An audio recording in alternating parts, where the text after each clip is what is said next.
Whether I'm in my uniform or whether I'm in my street clothes, that's my personality, and that's really what we're trying to get, that we are humans behind the badge, and we all, are good people just, looking to, serve the public a little bit. And looking for a good donut. Yes, 100%. The New Jersey Innovation Institute is the conduit that connects one of the nation's leading polytechnic institutions, New Jersey Institute of Technology, to the outside world. Created to leverage the vast resources of NJIT, the New Jersey Innovation Institute is focused on fostering innovation, building companies, and upskilling New Jersey's workforce. NJI employs over 100 people and generates over $35 million in revenue per year in industries such as defense and healthcare. To learn more about the innovative strides being taken at the New Jersey Innovation Institute, head to njii.com. Entrepreneurs and small business owners, are you feeling overwhelmed by lack of capital, growth challenges, or personal branding? You are not alone. UCS Advisors is here for you. We're professional capital raising advisors committed to helping you secure funding and grow your business. Are you ready to impress investors? Check your investor readiness with our free 45-second quiz at ucsquiz.com. We believe in you. Visit ucsquiz.com and start your success journey. And remember, always be willing to achieve your greatness.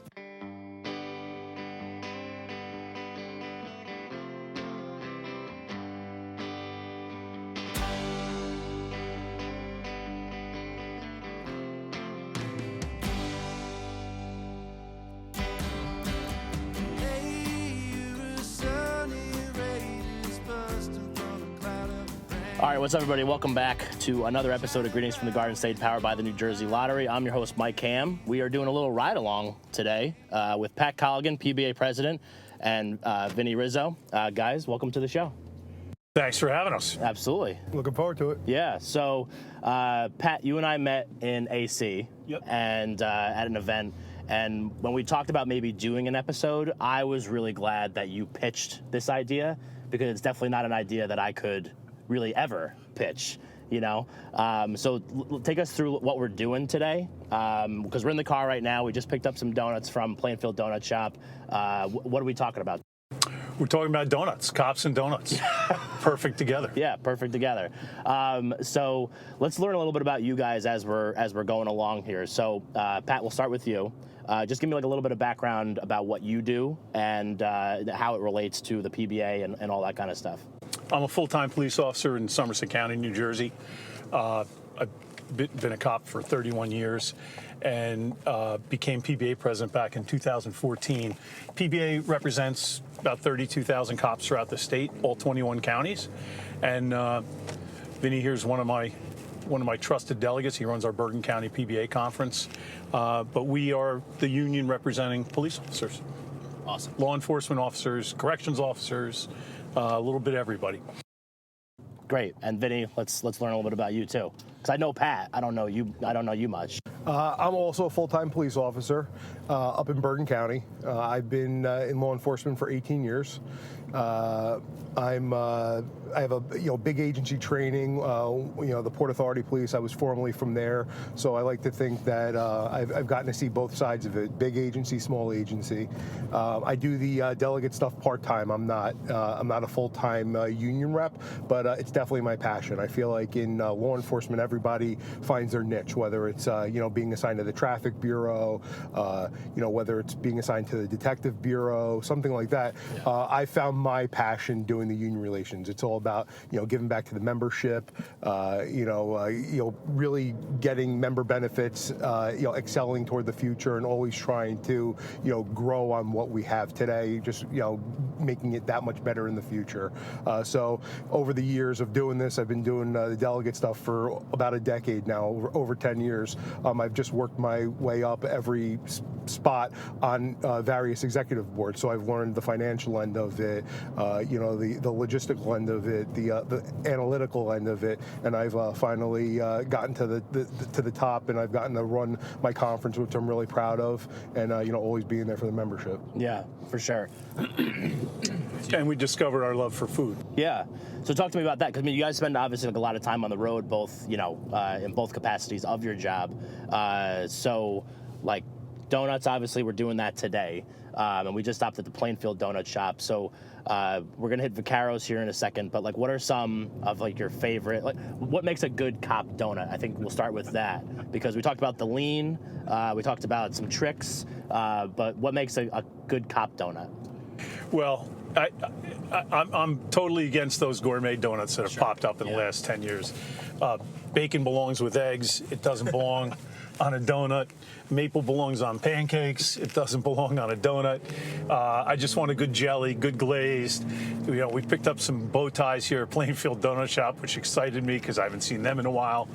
You're not going to find them in most donut shops. You know, we were talking about it before you guys got here. Crunchy outside, soft inside. You don't want it to taste bland. You want it to have some flavor. You want it to be fresh. You don't want it to be sitting there for, you know, like that one large chain. You know, they might be there for a day or two. Sure. And the minute you put it in you know, you pick it out of the bag and you're just disappointed. So I've kind of sworn those chains off and just stuck with the local shops.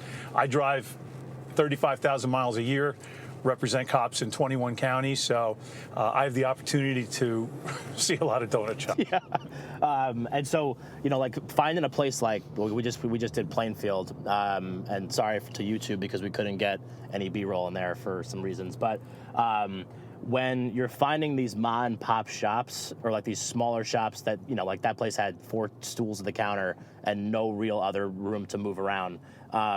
Like, how do you find those spots? And no social media. No social media, no website. Don't even try to go find them. And a really angry owner. Yeah, right. Which sometimes is the best. Who apparently doesn't want to sell many donuts. No, he doesn't want to sell many donuts, but that's okay because apparently these are good. So how'd you find Plainfield? I found that I was doing something with the Star Ledger, the old Peter Genovese show. Yeah. I was doing the donut ride. We hit about 9 stores that day from here to Long Beach Island, and a few cops in the van that day. But we pull up to this place, and I'm thinking, well, I didn't bring a gun today. Maybe that was a mistake. but we all walk in, and we get a bunch of donuts, and they set up a little table, and to me, after the whole day, that was the best jelly donut I've ever had. Really? So fast forward a year later, I'm working at the state PBA office, and I couldn't get these donuts out of my mind. I just wasn't in Plainfield enough. So I said, you know what, I'm going to wake up extra early. I'm going to take the ride out there. I'm going to get 24 donuts for the office and put them out in our kitchen. We have a big staff there, 13, 14 people there a day. And I figured whatever was left over, I'd be able to take home. So I walk in there, and we met the same happy guy behind the counter. And I said, hey, I need 24 jelly donuts. And when I tell you this was the donut Nazi, he goes, you can't walk in here and ask for did you call ahead? And I said, no, I didn't know I had to call ahead. You're not getting 24 donuts. and I thought to myself, like the Pat and the cop in me was like, go scratch, pal. Yeah, like, sure, right, but the donut lover in me goes, oh, okay, well, how many can I get? Because I'll take whatever I can get, and then I'll get other kinds of donuts. So it was a pretty pathetic moment in my life. I'm not very proud of it. That's but right. It's just on the camera forever. He gave me 6 donuts, jelly, and then I got some glaze, and I got some bow ties and some powdered sugar, and I left with 24 donuts with my tail between. Yeah, when you told me that before we got in the car, and my pride. Yeah, right. Yeah, left that in there. When you texted me about that story before we got in the car, and when we walked in there, even just like the vibe and the look too, I was like, holy moly, like that's right in the pocket, like that fits so well. The place froze. Yeah. Everybody looked towards the door Time stood still. At these 3 strangers walking in looking to get some donuts. So obviously, like, we're talking about donuts today, but this like food love between the two of you goes well beyond that, right? So what are like the other things that you guys have kind of had almost like a list of your top favorites, like the categories at least? Pizza. Yeah? Yeah. What's your favorite pizza spot in Jersey? That's a good question. All right, so I'm originally from North Jersey, so I've always flipped between Nellie's and Kinchley's. I'm a bar pie, thin crust fiend. That's what I'm all about. So that's kind of nostalgic to me. Sure. I've done all the top list, the Star Taverns and and all that stuff. But in the last decade or so of being in Central Jersey, I've actually really taken a love into Federici's in Freehold. For that bar pie.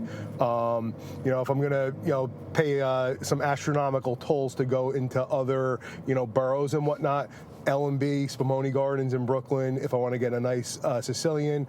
The best I've seen that compares to L&B, Spumoni Gardens, their square, would be Brooklyn Square. Yeah. He has, a ton of locations. Brooklyn Square was actually one of our first 10 episodes we ever did. Okay, so That was over 2 years ago. Yeah, so that's definitely it. I mean, but like the whole love of pizza for me, I could probably eat pizza every single day and be perfectly happy. We're so spoiled here in New Jersey. You could walk into really any pizzeria and get a decent, like a C grade in school, like a 75%. Sure. You could pretty much get that in every single pizzeria. But I'm always looking for those A and A pluses. We frequent Scortino's a lot for their tray pizza. So yeah, pizza for me, 100%. Comfort, especially on days like today in New Jersey, warm you right up. Definitely pizza for me. Yeah, Pat, you got a favorite pizza spot? Unfortunately, the place closed. The Legacy place, Chich's in Bound Brook. My parents dated there in the 30s. It was a constant for us. We would drive the 35, 40 minutes just about every week and hit Chich's in Bound Brook. These Legacy places are closing. It's COVID killed a lot of them. The economy killed a lot of them. But for the state, if there was a place that I could move an hour closer to my house, Reservoir Tavern up in Boonton is real good. I'm like Vinny. I like the bar pies, the tomato pies. Di Lorenzo's, one of the Di Lorenzo's down in Trenton is always good. So pizza for me, and then if I'm going to the electric chair, I'm going somewhere and getting a Sabret hot dog. Okay. No filet mignon, no lobster. Yeah. Just get me a Sabret hot dog with some good chili, no beans, raw onion, mustard, and I'll be happy. That's an order. Yeah, and hot dogs for me are probably like 1A by next to pizza. Again, being from North Jersey, you have about a handful of excellent, like quote unquote famous hot dog joints within miles of each other. The Ruts Huts, Hot Grill. A little bit smaller, Goffle Grill in Hawthorne on Goffle Road, and then actually one that's really not talked about that much, but I would put right up there with all the top notch ones is Jersey Johnny's in I guess it's right on Route 46, like Woodland Park over there. Yeah. Excellent, Texas wiener all the way. Just really good spot. So yeah, no, I love that. Hot dogs are definitely a thing that we try to find, me and my girlfriend, a little bit, because we go to Ruts quite a bit. Okay. I'm a Dickie D's fan myself in Newark.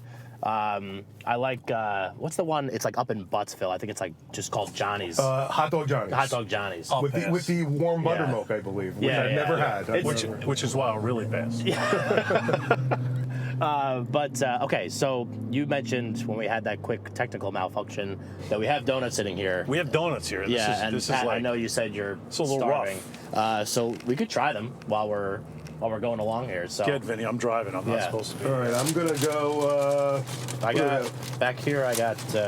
So in the spirit of not seeing these in a while, we're gonna go with the. Pat, what did you call this? It's a bow tie. A bow tie. Come on, buddy. You sound like the bow tie. You're on a donut trip and you're not familiar with the bow ties? I know I am, but I wanted to, I got the jellies back here, which is a lot of pressure. Yeah, this is just this is perfection. So, as people make fun of me, got it all over my pants. When I eat things that are excellent, I actually get goosebumps, and like this is 100%, and that's where I'm like where I have to go back. So that instantly happened with this first bite. Yeah. So It's just like a pillow. Talk to me about it. Yeah, talk to me more about it. A pillow. I mean, I'm, unfortunately being like an Italian and having to deal with like the agita thing and, like the acid reflux thing, I could tell within one bite whether or not a donut is going to kill me later, and this one won't. It's not greasy. Yeah. It's like a pillow. It's air. This A little would crisp on the outside. Yeah, a little crisp on the outside. Good glaze. Yeah, perfect glaze. Not too much. It's not sticking to my hands. This is a 10 out of a 10. Without a doubt. I think when you retire, you might have a thing in food reviews because that was the best donut review I've ever heard. Also, this jelly donut is absolutely crazy. Like, just the jelly itself is so good. Yeah, I'm kind of jealous that bag is in the back Here, seat, but I'm not going to jump over. I'm going to finish my bow tie first. All right. We'll do the powder when we can do the cop lean. Yeah, right. Because there's this whole trick that when you're in a dark blue uniform and you're gonna take the plunge and do a powdered donut, you actually have to stand up and lean over and eat it. And occasionally the cop who knows the trick will come up and just blow the powdered sugar on your uniform. So your arm can't be long enough, your lean can't be long enough, you're gonna get covered in powdered sugar. And since we wear beautiful polyester, it doesn't really come out too well. Yeah. You pretty much have to go in and spray your uniform with water and get it clean again. Well, I am going to put my jelly donut away because I realize that I am now covered in powdered sugar like an idiot. So you'll teach me the lean when we get to the next spot. But so as we're going along here, I do also kind of want to talk a little bit about what I think is interesting and funny about the story, or like how this episode got started and your pitch about it. I feel like when I was talking about this episode to other people, they were like, "You're really gonna do that?" Because of like that stereotype. They're like, "Cops must hate that," you know. But Vinny, you were telling us a story off mic before we got started, kind of about like a funny story about cops and donuts. So tell me that one. Yeah, so 100% true story. When I was assigned to the patrol division, I was in my beautiful dark polyester uniform, standing at one of the franchisee donut shops, and I'm ordering my coffee, and I feel a tap on my left elbow. So I turn and I see nothing. So I look down, and there's a little kid, staring up at me. And his mother's off to his left, and he goes, "You like donuts, right?" Instantly, the mother's mortified. Yeah. I'm like, "It's okay, it's okay." I'm like, Wonder where you heard that from. Look at me. I'm like, "Of course I love donuts." I'm like, "But kid, listen." I'm like, "I'd much rather be on the hunt for a good donut from a mom and pop shop than going to a franchisee. But this, has to get the job done eventually. It does get the job done. But again, I'd much rather be on the hunt for a good donut with the crunchy outside and the perfect glaze." But yeah, that story will live with me forever. I'm not ashamed to say that I like a good donut with a cup of coffee. Sure. Everything in moderation. But yeah, that happened. It's probably 6-7 years ago that it happened. That kid now is probably like a teenager running around getting his coffee after school. A listener of the show. A listener of the show. And hopefully he reaches out and says, "Hey, that was me." But yeah, it happened. It was hilarious. No offense taken. Sure. All good. Yeah. Look, no matter where you go and no matter where you talk, if you're with the public or the general public, the donut joke is inevitable. There's always the donut joke. Of course. And you have to roll with it. And I think the history, if you talk to the old timers, donut shops, bakeries would open at 5 or 6 a.m. And that was it. Cops worked midnights and there was no place to go. The double Ds didn't exist back then. There weren't many diners throughout the state. So that was it. And that was breakfast, lunch, and dinner for the road cops in the 60s and 70s. So I think that's where that whole donut, stuff started. Yeah, you could spin anything as a negative, but again, I think it derived from at 4 a.m. when the bakery opened up and had the pot of coffee on, you grab a donut and a cup of coffee as you're finishing up your shift. It wasn't because you dropped a dozen donuts in front of you and you wanted to eat every single one. Listen, donuts are delicious, so of course people like them. And the fact is now, most of our cops, thankfully, are doing CrossFit today. Sure. Yeah. Not eating donuts, not doing a donut show. Yeah, not doing a donut show. This is a throwback episode. We encourage them to stay healthy and eat healthy. I'm the picture of health, and I only do this once a year or twice a year. So Right. But I also think, too, before we take our break for the audio version of this episode, before we go into into Vicarro's, but also when you're frequenting these local shops, I think a lot of times that kind of just helps endear yourself with the community also, too, right? Like, to go into those places that are part of the fabric of a community, as are police officers and all that kind of stuff. I think that's a really important thing to kind of whole intertwine. It's community policing. Yeah. Park the car, turn it off, and here we're in the middle of a strip mall in Clark, and there's 20 businesses. So, have your cards out. Let the people know who you are. It's hard in 2023. We're in the middle of a recruiting crisis. A lot of departments are down, and they're going from call to call. But when you have time, park the car, go say hello to your businesses, even one that you wouldn't normally frequent, and make sure you stop in and say hello. Yeah, for sure. And have a donut. 100%. And even about the whole thing about being inside of a donut shop, whether it's a franchisee or a mom and pop place. My story where the kid taps my elbow, I didn't turn like a robot and be like, why are you asking me that? Yeah, right. I was myself. That was my personality coming out in an honest way. Sure. And the mother saw that. She sees that I'm not just some police officer in a uniform with a badge, that was truly my personality that you would get if I was in street clothes off duty.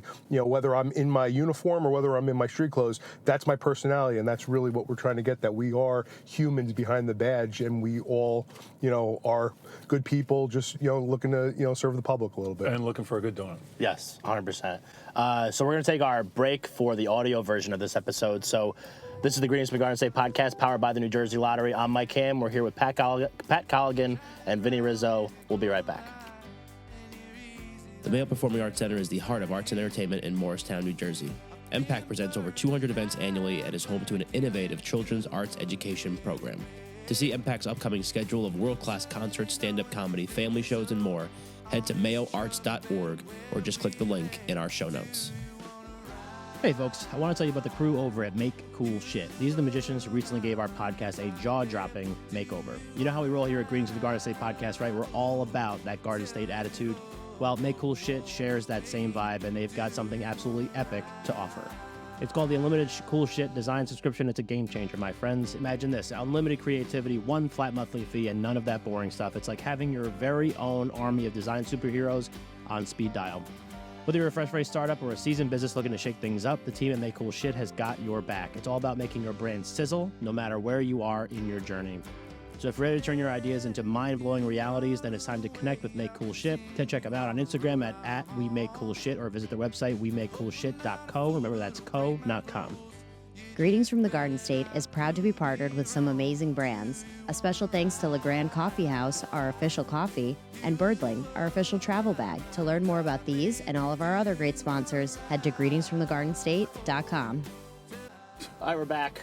Segment 2, technically, of this episode of Greetings to the Garden State, powered by the New Jersey Lottery. I'm Mike Ham. We're here with Pat Colligan and Vinny Rizzo.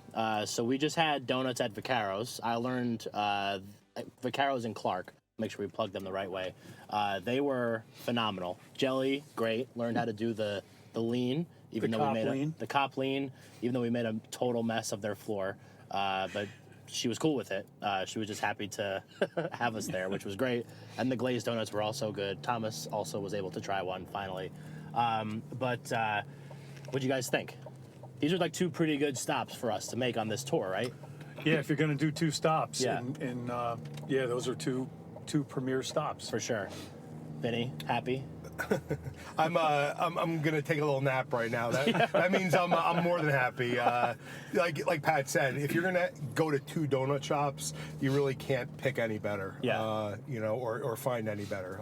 Excellent, absolutely excellent. I had a huge glob of my jelly at Vicarro's hit the floor, and honestly, that's probably more than would be in a jelly donut at a non-mom and pop place. 1,000%. That was a great point about the jelly in every bite type of thing, and how that one had it in every bite, even with the stuff that we dropped on the floor. I'm not searching, my first bite of a jelly donut somewhere else. It's like, oh, that's it. Now I just have like a powdered donut. glaze. Yeah. It's boring. If I order a jelly donut, I want jelly in every bite. So, Yeah. excellent. Excellent jelly donut, and that glazed donut was, it was like a masterpiece. I was looking at it like, that someone would look at a fine piece of art. But Amazing. you know what? Is this donut porn? Hashtag food porn. There's a lid for every pot, as they say. So Pat, I do want to talk, or both of you, honestly, but I do want to talk a little bit about what the PBA does, just so people are like unfamiliar with it, like who it covers, like the precincts that it covers, like all that kind of stuff. So take me through a little bit about the background of the PBA, just so we make sure we touch on that on this episode. It's the Policemen's Benevolent Association. We've been around since 1896, so we have a little history. We represent 9 out of 10 law enforcement officers in New Jersey. Most municipal police departments, vast majority of county jails, vast majority of county prosecutors' offices, few small federal groups. We help them with the collective bargaining their contracts. We help them with grievances. We help them get through, they're called PERC, Public Employment Relations Commission issues. So we give them the tools to be, go up against their towns or their counties in disputes, negotiations. We prefer peace, but some towns don't like to fairly negotiate. So we give those officers and the delegates and the presidents the tools to become the strongest police union they can be. We run 2 conventions a year. We run a collective bargaining seminar. We have, in our office in Woodbridge, we have a classroom in the basement. We'll teach them how to fundraise. We'll teach them how to use, social media to their benefit. We'll teach them how to use, QuickBooks for those treasurers. Make sure that everything's being done on the up and up.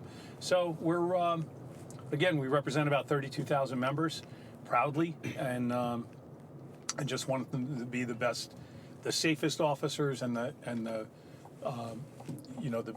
best prepared officers that we can make them. Yeah.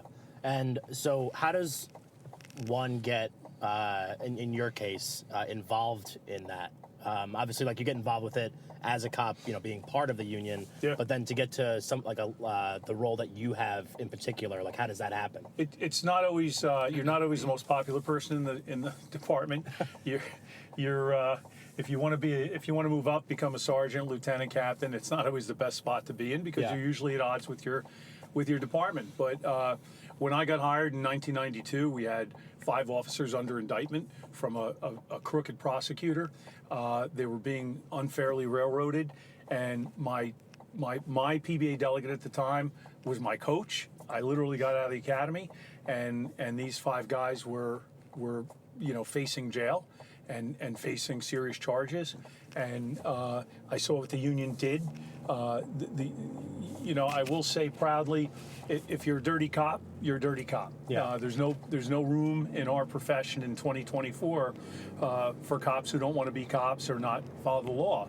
And I knew early on, I came from private industry. I was never really pro-union. As a matter of fact, I'm not sure if my coach wasn't the union delegate that I would have ever even gone to a PBA meeting. Yeah. But I did. He made me go. And I saw what the union did for these 5 guys. And actually they were all exonerated fairly, because again, it was a corrupt prosecutor who ended up getting indicted himself and shooting himself killing himself in a dispute, not a dispute, the marshals were trying to arrest him. Yeah. And then all 5 guys went back to work. So, in cases like that, even in cases where a guy's suspended without pay, unfortunately, we have chiefs who choose to weaponize our New Jersey internal affairs process. Look, cops make mistakes, and if they make mistakes, they pay for them fairly. But if it's a stupid mistake, or the chief doesn't like you and you're unfairly targeted, that's where we come in and protect that member.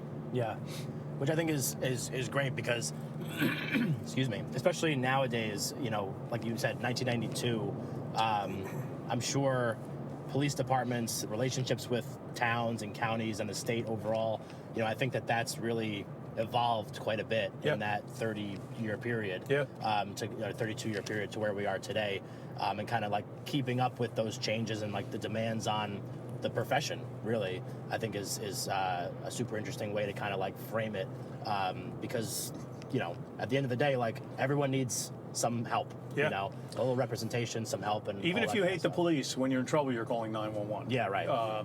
And I got hired with 8 people in my town, and if I didn't have that guy as the coach, I wouldn't be sitting as a state PBA president today. I would just be another, you know, just another member. But I got involved in the PBA early on in my career, and never looked back. It's been you know, could I make more money and have been a lieutenant or a captain? Maybe, but I just, you know, it became a passion, like Vinny said earlier, and you make that decision. You come to that fork in the road, because you can't become a supervisor and stay active in the PBA. Yeah.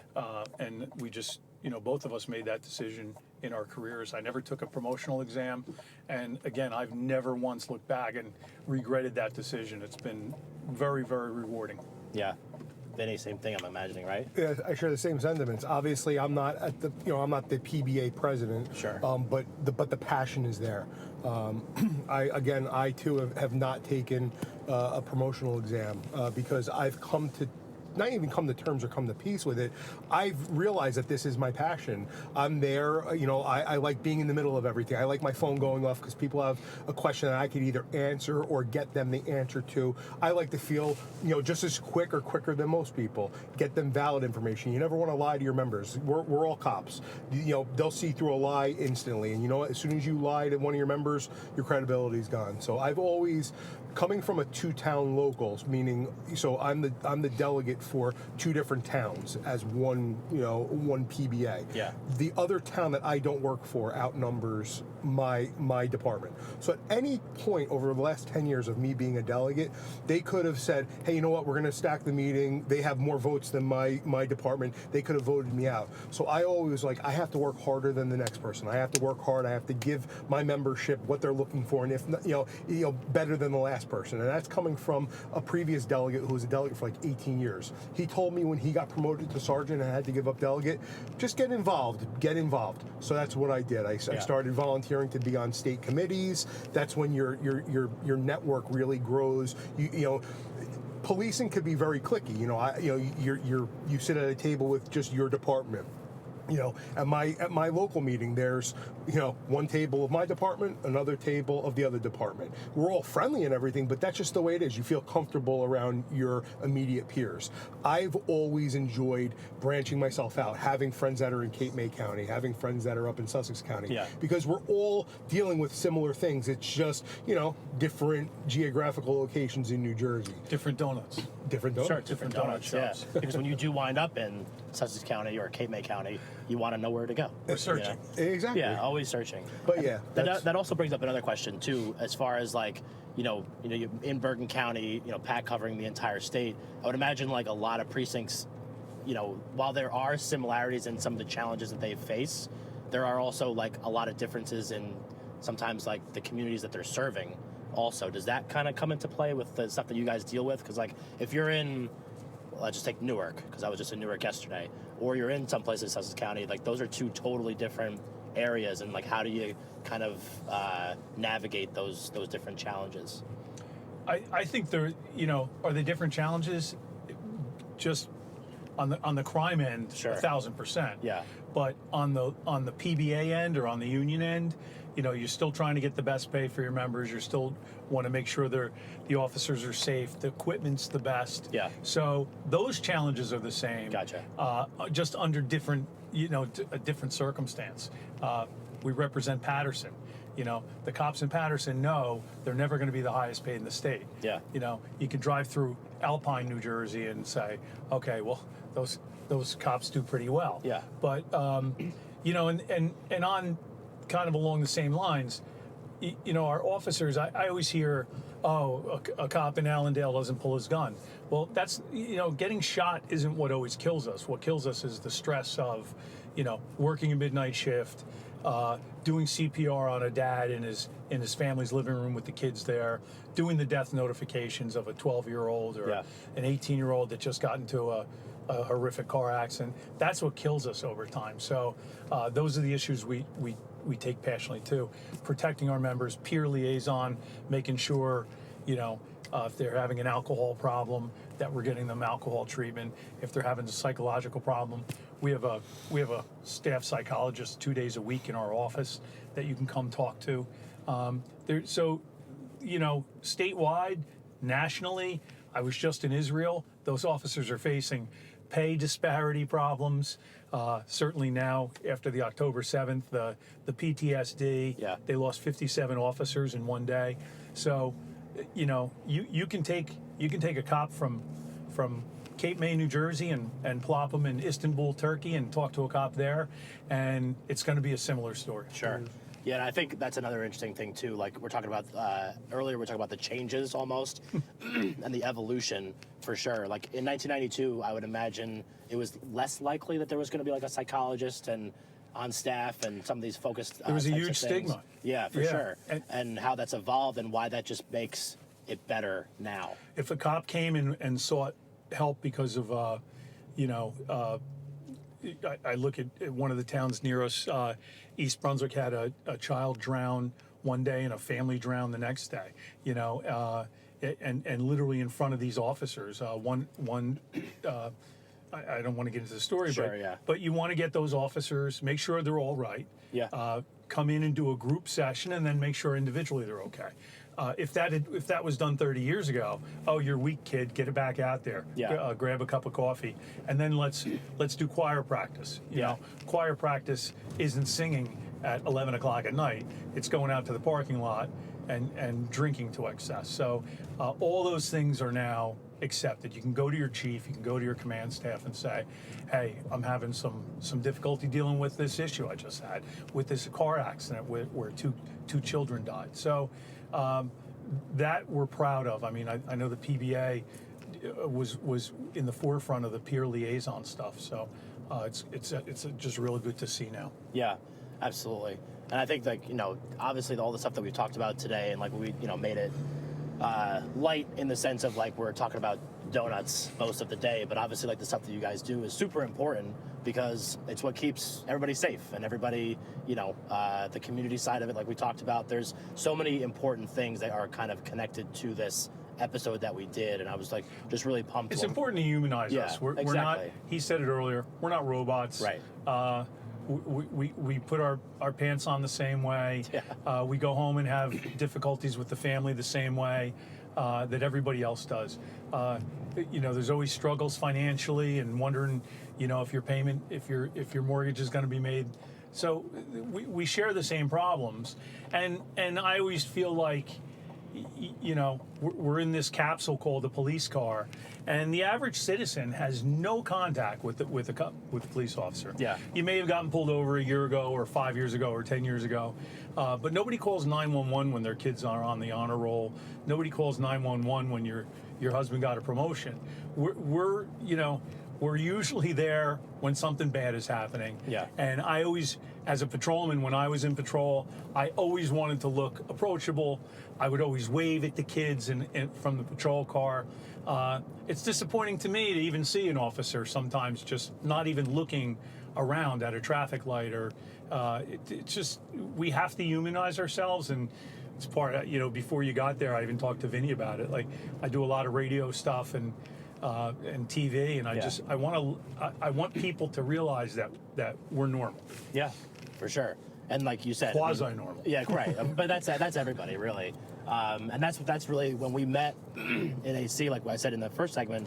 That's just like the vibe that I got. And then when we talked about doing this episode, and I was like, this is gonna be great. And I wanted to make sure that we did a good job, like at least telling that story and making sure that people saw that, like the humanizing side. So we are going to the gym right after this, right? Yeah. You guys are, right? Yeah, we're definitely. I have a date with a treadmill. I wanted to open up a bar called The Gym, and thought it would go over well with some of the cops. So I do also, because you did put a couple other spots, and I do want to make sure we'll shout those out. So we hit Vicarro's today. We hit Plainfield Donut Shop. Are there other ones you would say are like some of your favorite donut shops, maybe in different parts of the state? There's a bunch of them. There's, I know we were trying to get to Opco's down in Toms River. It would have been a long drive, but look, the names escape me. But I know I was heading to a PBA meeting, an early morning PBA meeting up in Passaic, and I was actually with my daughter. It was during her school break, and I got excited because I was on one of the state roads, and I go, oh my God, there's a great bakery up here on the right. Yeah. And she looks at me, she goes, how do you know that? We're an hour and a half from home. And I go, trust me, I know. Yeah. And it was literally where we were getting off in Clifton. And I pull in, and I'm excited because I'm gonna have breakfast. Yeah. And I pull up, closed on Mondays. She said, oh, now what, Dad? And I was like, I don't know, I'm a little out of my element, but now I'm in the mood for a donut. So you go to Google and look for those high-rated donut places. Yeah. Yeah, to Pat's point, like I can't even think of another handful of specific name places. But the one thing I will say is just trust your gut. If you walk into a place, again, everyone carries around a phone now. It's a mini computer in your hand. Google search, whatever. If it's a mom and pop place, it's probably 99 times out of 100 going to be a lot better than the donut you would get at a franchise. Yeah. So just try it. Get your favorite donut that you would get at that franchise. Try it at that mom and pop place. And support your local business. And support your local businesses. That's probably, you're going to have a good experience. Again, we were a little, quote unquote, spoiled today going to two of the best, but you're going to still have a really good experience at a mom and pop place trying that donut that you would normally get at a franchise. Yeah, for sure. Excuse me. Man. Yeah, well, this has been amazing. And I appreciate you taking us around. This is my first time ever actually in a cop car, technically. It's a union car, but we're close. Oh, okay. This is a union car. We can hit the siren, though, if you want. Ooh, that's cool.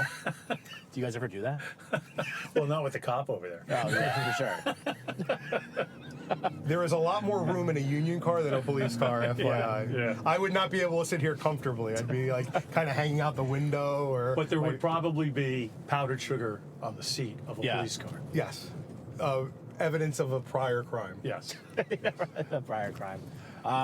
Is there anything that you guys want to, like the listeners of our show, I'm sure there are cops that listen to the show, but non-cops, anything that you want to like leave people with before we kind of wrap this episode up as we get back to our home destination here? We did have some fun today, but it is kind of a play on the cops on donuts. I thought it'd be fun to kind of poke fun at ourselves, but look, it is a big part of our eating library. So, it may not be the healthiest. Certainly want everybody eating healthy out there. Everything in moderation. Yeah, right, exactly. And then if people are interested in learning more, other places that they can go to do that, like a website or something like that? We have a website, NJSPBA.com, and we have a huge nonprofit. It's called NJSPBA Survivor and Welfare. It supports our officers who are, out of work, unfortunately killed in the line of duty. We provide a death benefit. We also provide a $20,000 reward. It's called New Jersey Cop Shot. If a police officer, regardless of what union they belong to, gets seriously hurt or injured in New Jersey, we immediately put out a $20,000 cash reward. So it's survivorwelfare.com or njspba.com, and you can get a link to that website. So awesome. Yeah, I'll make sure that I put that in the show notes. People just go click that, along with greetingsfromthegardenstate.com, which is the website for the show.